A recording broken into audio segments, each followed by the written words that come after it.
Hello guys, welcome to Daddy Share Space and welcome to my channel. So I'm just having lunch and decided to go in here and do another episode of Daddy Share Space Daily. So in this video I just want to talk a little bit about not just YouTube but basically, my woodworking journey as a whole. Really, not really woodworking journey, my DIY journey. And I was off last Friday.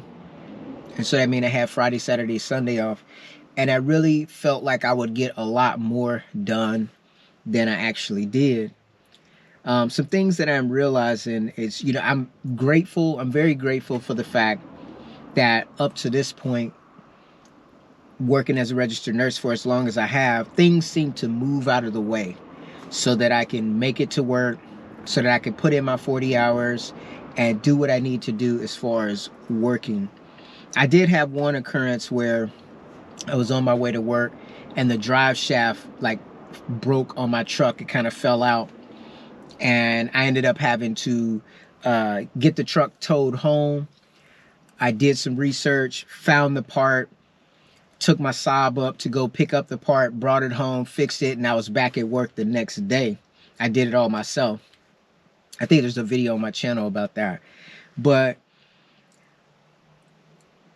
for some reason, I don't know exactly why, things seem to move out of the way. Things seem to part like the Red Sea when it comes to me fulfilling my obligation to my day job, my number one job, working as a registered nurse.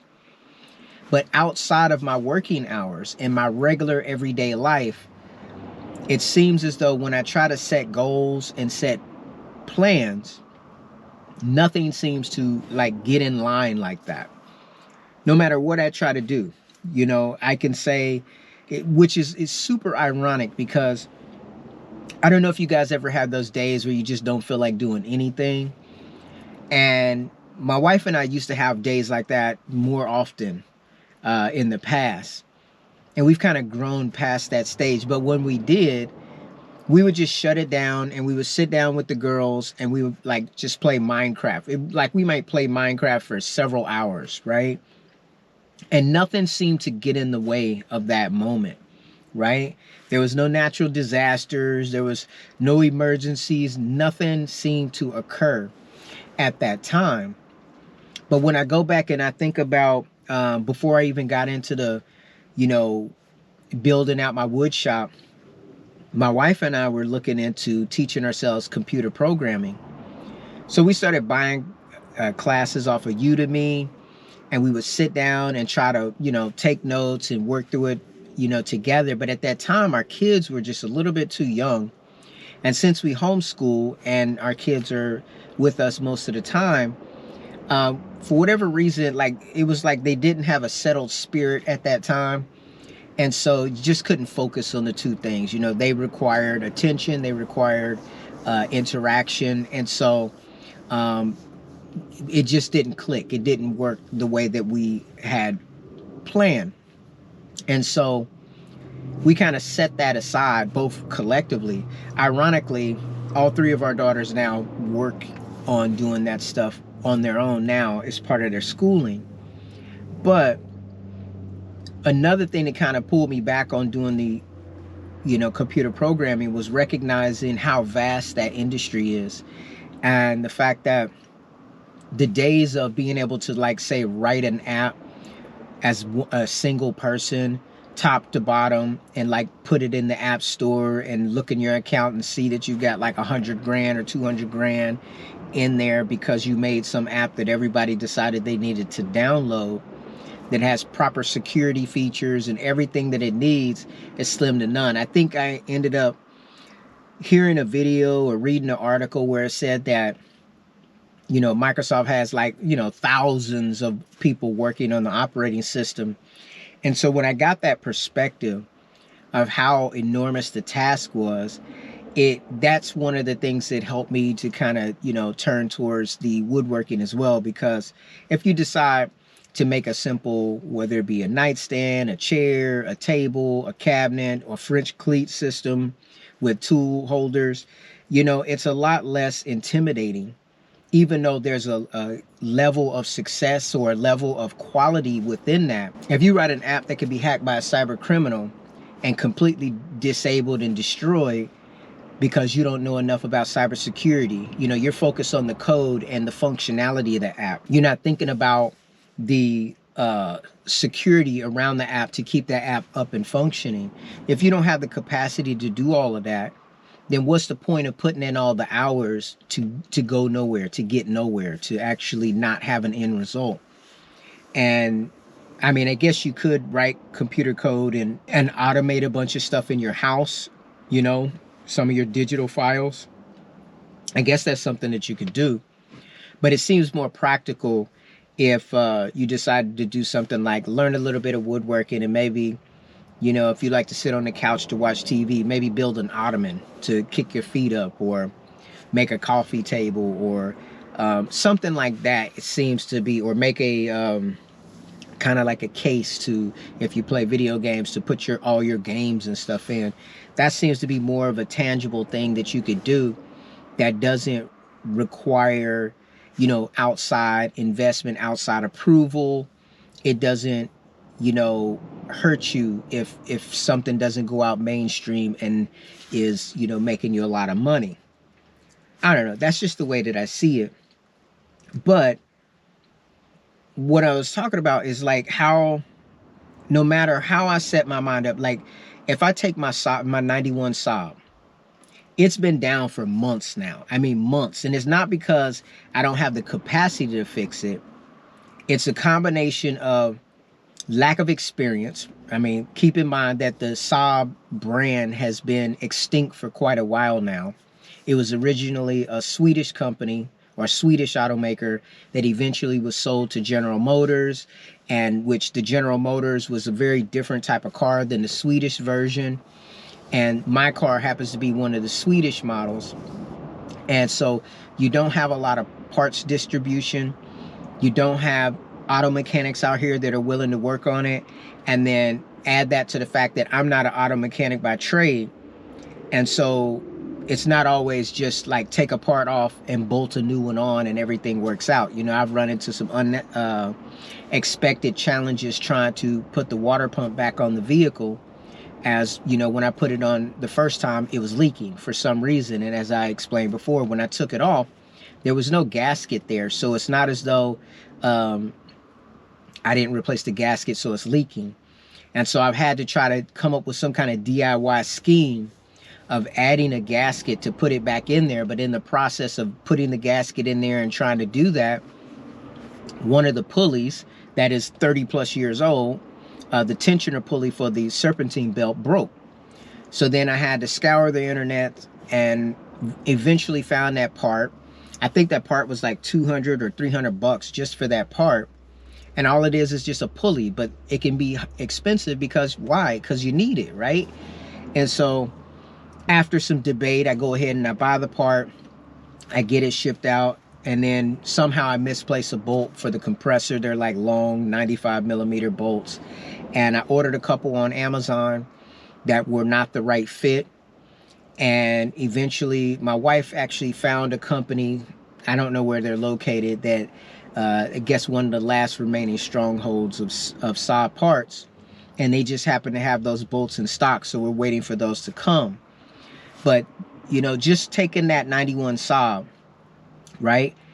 I couldn't fix that in a weekend, right? I couldn't take the whole weekend, whether it be Friday to Sunday, and get that car back up and running. Now, fortunately, as I spoke about my truck, when the drive shaft went out, I was blessed enough to be able to get that fixed in a short span of time. Like I missed that day of work, but the next day I was right back at work, and the truck's been rolling ever since. But with the Saab, it's been a little bit more of a challenge. I had this same issue before when I took the car in. I took the Saab in a few years ago, and they did a smog on it, and they said they didn't pass me on smog. And the reason why they didn't pass me is because I had a fuel leak. And essentially way back down behind the engine, a fuel line had basically deteriorated, and it was just spraying fuel out. Of course, I couldn't see that at the time, and I didn't get any like fuel odors while I was driving the car, so I didn't notice it. So when I did my research to try to repair it, of course, there were no parts. And so I had to do my research. The car was down for a while again. Eventually, I found a fuel line kit. I built my own fuel line, and I had to take the car apart in a way that I had never done before, removing components and parts that I wasn't even sure I was going to be able to get back in place. And I was able to successfully fix the Saab and earn another, you know, maybe 2 to 4 years of driving of that car. But it was down for months in the garage, right? And at that time, I took the car apart in the garage. So during that season, I can't remember if I was doing any woodworking then. This might have predate me doing the woodworking to the extent that I'm doing it now. But during that time, there was no woodworking going on because the Saab was sitting right there in the middle of the garage until I got that fixed. And that took a few months or so or more to repair, because you have to do your research, you have to find your components. Sometimes it's trial and error. And you know, so I realized that for some reason, you know, me going to work every day, everything seems to work out fine. I get in my car, by the grace of God, the car starts up, I'm safely able to get to work. I go in, I do my job for my 8 hours. I get in my car, I go home and get prepared for the next day. It's very systematic. I've been trying to bring that systematic approach home to where I take blocks of time and I say, okay, during this time, I'm going to do this. During this time, I'm going to do that. During this time, I'm going to do this. And one of the things I realize is the more efficient you get at something, the faster, obviously, you get. And that means the more things you can get done. So if in theory, I could get home and the best time for me to work in the shop is right when I get home, if I could get something done, but then if I want to do a video, I have to take that footage, the time it takes to put it on the computer, then going through the footage, editing the footage, and then by the time I get done doing that, it could be late into the evening oftentimes. I mean, if it's a shorter video, it's easier to do, but if it's a longer video, it just takes time. And so it actually feels like I'm working like 2 jobs. And just that process of thinking of an idea for a video, trying to carry that video out or record it, trying to record that video, then editing that video, and then, you know, getting it up there. And then, you know, I look up and a lot of hours have passed, right? And even though I'm committed to doing that, what I realize is that's not going to stop my car from breaking down. That's not going to stop the yard from needing to be cut. That's not going to stop, you know, all the things and tasks that I have to do around the house. It's not going to stop it from being done. You know, this on Friday, I can't even remember what all I did. But anyways, Friday was a blur. Saturday, you know, I took my middle daughter to get glasses and we had to do some other errands. Sunday, I did spend the majority of Sunday cleaning up the shop and rearranging things. Well, not really cleaning it up, rearranging the shop, because I'm trying to think ahead about what tools I need to accomplish whatever task. Because sometimes I'll plan a video and then I'm partially into that video or partially into that task, and I realize I can't get it done like I spoke in the other video when I needed to use the bandsaw, but it was not accessible to me. And so all of these things I have to take into consideration, and I keep reiterating, during the week I have about 2 hours max to do any kind of video or any kind of work in the shop, right? And that is, you know, the real reason why, well, that's one of the reasons why I decided to start doing the Daddy Share Space daily, is A, so I could keep people in tune to what I'm thinking and what I'm trying to do. And then B, also to continue to try to keep my channel, you know, moving forward and growing. So far, I've seen some pretty decent feedback in the sense that there are some people that are taking the time to watch the Daddy Share Space daily, offering opinions and ideas that can help me to move the needle. But it's definitely a difficult thing to try to do all of this as one person. You know, yesterday also I spent time with my wife and my daughters. We played a little bit of Minecraft and did that. That's just kind of like a little bit of a pastime that we do together. My wife and I, we oftentimes kind of use that as a tool to kind of teach our kids about life to some degree. Having to gather resources in that game to, build your own shelter, having to provide food for yourself, having to worry about what they call mobs in the game that will constantly be attacking you to, try to kill you. And, we could teach like teamwork in that game. We could teach, a degree of creativity. You can see how, you have to correlate hard work with an outcome. And so it's kind of like in my opinion, it's like a little micro simulation of life. So even though we're playing together, it also gives us an opportunity to kind of have dialogue with one another. And, it's fun. It's fun for us as a family. I remember when I first tried Minecraft, it was not my type of game, but it is a type of game that I could play with my children because it's pretty much PG. And it does give us the ability to teach them things. So like when they see me building in the shop, they have an idea of what I'm trying to accomplish or whatever. So that's super useful. But overall, today, what I'm hoping to do when I get home from the shop, I was thinking about making a French cleat holder or two. But then I'm also thinking about possibly making some adaptations or adapting my woodworking cart so that I can add more lumber to it before I actually decide to make another lumber cart, so I can start stacking all this lumber up to stuff that I want to get out of the shop. So I got two ideas. One is to add some additional adjuncts onto the current lumber cart so I could put more wood on that. And then depending upon how much more wood I can get on that device or on that cart and still move it around, that would determine what else I would need to build or construct to add the other wood and materials to a secondary cart. And putting it on a cart is just going to make it easier so that I can roll it in bulk up closer to the garage door.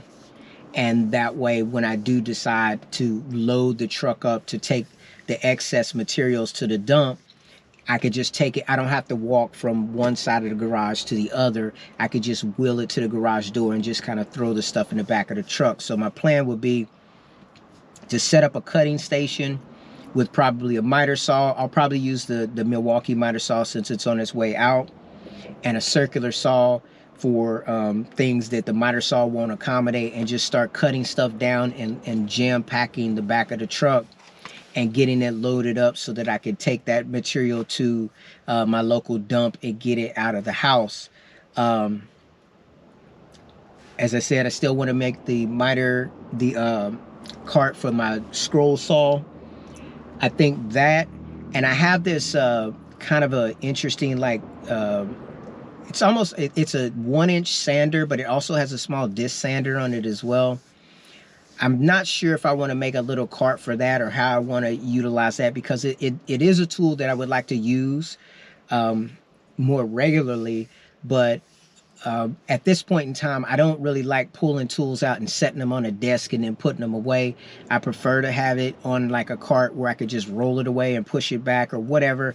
But to be honest, I'm running out of floor space, so I may have to start rethinking some of this whole building carts to put things on, because I'm losing floor space, and I just have to figure out, how to get rid of some tools in one aspect, but then also make sure I don't get rid of any tools that I'm actually going to need. Anyways, guys, I just want to thank you guys for taking the time to watch my videos, and I will see you in my next one.